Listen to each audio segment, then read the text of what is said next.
Hello friends, welcome back with another video on my YouTube channel Nursing Group. So today we'll discuss about the code of ethics. So basically code of ethics is a very important topic according to our exam point of view and according to our competitive exam like ESI, AIMS, NORCET, BHU, SGPGI, Chandigarh etc.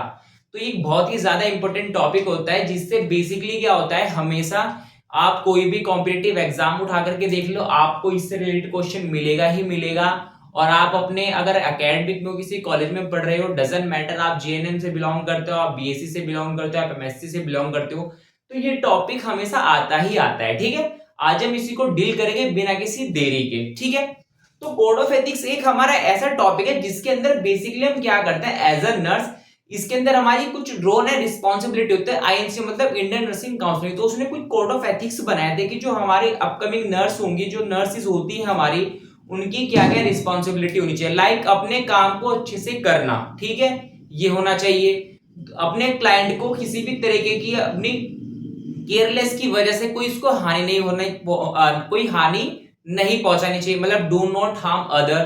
ठीक है, और उसमें क्या होना चाहिए, जो हमारे patient है, हमारे पास पेशेंट डिफरेंट टाइप ऑफ आते हैं, अदर रिलीजियस के आते हैं, अलग जेंडर के आते हैं, तो उसमें क्या करना होता है इक्विटेबल डिस्ट्रीब्यूशन करना होता है, इक्विटेबल केयर प्रोवाइड करानी होती है हमारे डिफरेंट टाइप ऑफ जो पेशेंट आते हैं। ठीक है, तो ये कुछ आईएनसी ने कोड ऑफ एथिक्स सेट किए गए थे, तो उसके कुछ 4-5 टर्म है जो आज मैं लेकर आया हूं आपके लिए। स्टार्ट करते हैं फर्स्ट से। ठीक है, अब इसमें बेटा क्या है, इसमें जो फर्स्ट है आपका देखो यहाँ पे, इसमें क्या है, इन 1953 INC most recently revise in 2012 and it revise in 2015। अब जो हमारा आईएनसी जो सबसे पहले इंट्रोड्यूस किया गया था वो हमारा किया गया था 1953 में। किसमें किया गया था, 1953 में हमारा सबसे पहले इंट्रोड्यूस किया गया था।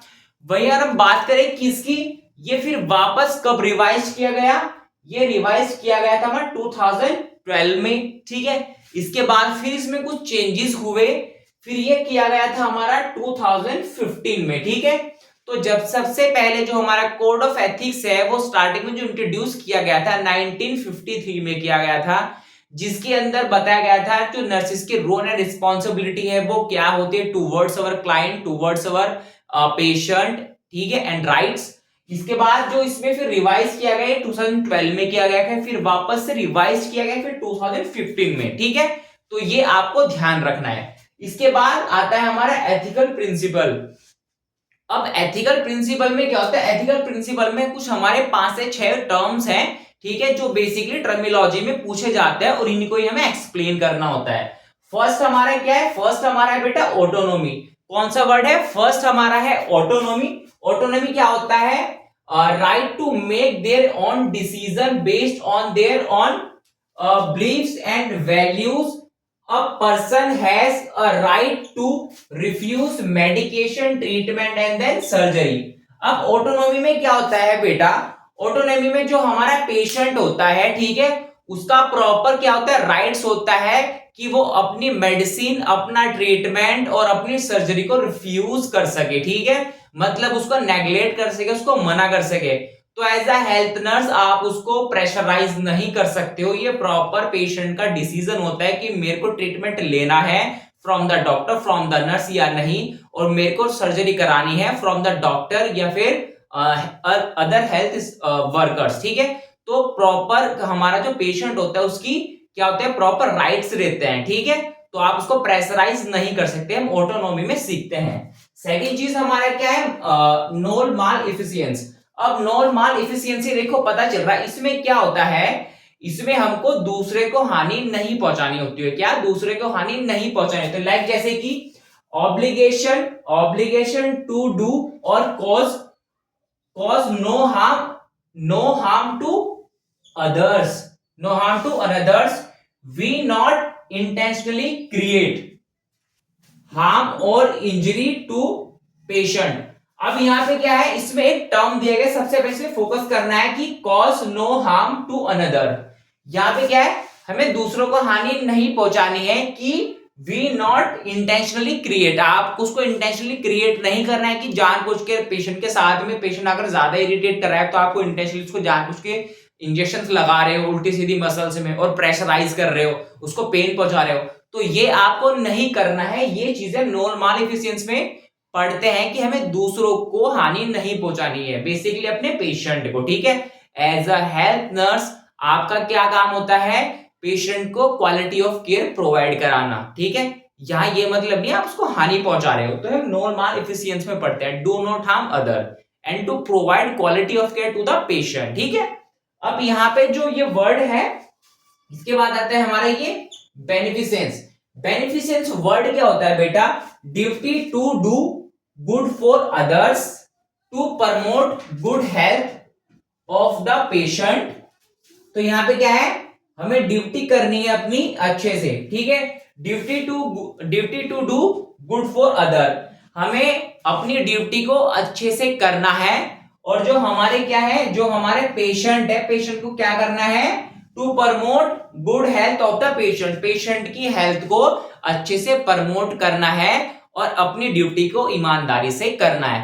एज अ हेल्थ नर्स आपकी यही रिस्पॉन्सिबिलिटी, रोल एंड रिस्पॉन्सिबिलिटी होती है, ठीक है, कि अपने काम को ईमानदारी से करो और पेशेंट की हेल्थ को प्रमोट करो, ताकि जो भी इसकी करंट में सिचुएशन है, कोई भी करंट में इसको प्रॉब्लम है, वो उससे क्या करे, धीरे धीरे रिकवर करे, ठीक है।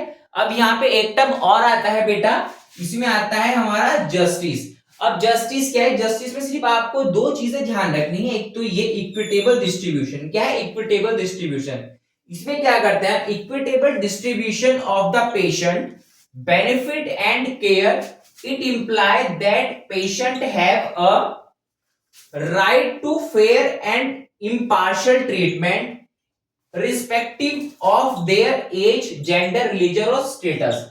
अब यहाँ पे एक चीज होती है, एज अ हेल्थर्स आपका काम क्या है, इक्विटेबल डिस्ट्रीब्यूशन करना, इक्विटेबल केयर प्रोवाइड कराना टू द पेशेंट, ठीक है। Not on the basis of gender, not on the basis of religious, not on the basis of financial status, ठीक है, जो उसका बैकग्राउंड है, ठीक है। अब यहाँ पे क्या है, फॉर एग्जाम्पल आप you are working in the hospital, ठीक है, and suddenly patient is come, ठीक है। वहां पे क्या है, अगर पेशेंट आपका बहुत, दो पेशेंट आ रहे हैं ए और बी, ए और बी। अब जो ये पेशेंट है, ये इसकी जो फाइनेंशियल स्टेटस है वो हायर है, जो ये है इसका फाइनल स्टेटस, जो फाइनेंस स्टेटस है वो थोड़ा लो है, ठीक है। अब सोशोइकोनॉमिक स्टेटस का हाई, सोशोइकोनॉमिक स्टेटस का लो। अब यहाँ पे ये ऑब्वियस सी बात है, सोशोइकोनॉमिक स्टेटस का हाई है तो ये नीट एंड क्लीन रहेगा, जो भी इसकी प्रॉब्लम्स है, ठीक है, वो आपको इजीली बता पाएगा। ये क्या है, ये नीट एंड क्लीन नहीं है, इसकी प्रॉब्लम से बता नहीं पाएगा, बहुत अनहाइजेनिक है। तो ऐसा नहीं है कि आप सिर्फ इसी को क्वालिटी ऑफ केयर प्रोवाइड कराओगे कि ये गंदा पेशेंट है, इससे बहुत स्मेल आ रही है तो आप इसको नेग्लेक्ट कर दोगे, नहीं। आपका काम क्या है, पेशेंट के प्रॉब्लम को सुनना, सुनने के बाद उसका सॉल्यूशन करना, ठीक है, और पेशेंट को केयर प्रोवाइड कराना, ठीक है, और मेडिसिन प्रोवाइड कराना, मेडिसिन देना, ठीक है। तो यहाँ पे यही चीजें बताई गई है, to give the quality of care to the patient, not on the basis of gender, not on the basis of socioeconomic status, ठीक है, और not on the basis of religious, not on the basis of gender।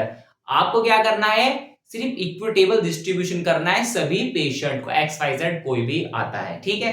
तो ये हमारा किस में आएगा, ये हमारा जस्टिस में आएगा, ठीक है।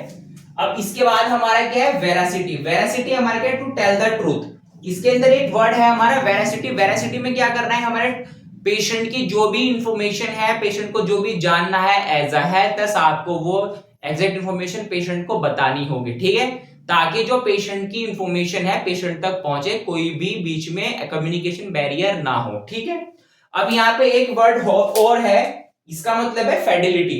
अब फेडिलिटी का मतलब क्या होता है, the duty to do what one has promised, nurse must be faithfully to promise they made and provide quality of care to the client। अब यहाँ पे क्या है, एज अ हेल्थ नर्स जो भी आपने प्रोमिस किए हैं, ठीक है, जो भी आपने हेल्थ की जो हॉस्पिटल की हेल्थ एंड पॉलिसीज है जहां पे आप वर्किंग हो, तो वहां पे आपका एज अ हेल्थ नर्स भी काम क्या होता है, पेशेंट को क्वालिटी ऑफ केयर प्रोवाइड कराना, ठीक है, साथ साथ में जो भी इसकी करंट में प्रॉब्लम है उससे उसको ओवरकम कराना, और उसकी हर तरीके की प्रॉब्लम्स है, जो भी उसके पेन से रिलेटेड प्रॉब्लम है, लाइक बैक पेन है, कोई मेडिसिन से प्रॉब्लम है, कोई उसकी हेल्थ इश्यूज है, कोई उसकी कोई बात नहीं सुन रहा है, वो सारी सॉल्यूशन सिर्फ आप ही को करना है, because of you are the nurse. ठीक है, ठीक है। डॉक्टर क्या है, वो कुछ समय के लिए आएगा, प्रिस्क्रिप्शन लेके लेके देने के बाद चला जाएगा, but you are the nurse.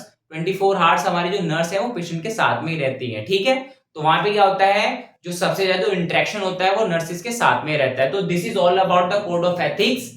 If you like my content, please share this video with your friends and like my videos. And if you have any doubt related to my videos, you can drop the message inside the comment. और इस video को अच्छे से फैलाओ, अच्छे से हमारे channel को grow कराओ। मैं आपके लिए और अच्छी अच्छी वीडियोस लेकर आता रहूंगा। Thank you for watching this video. Please keep healthy, keep smiling. Vande Mataram.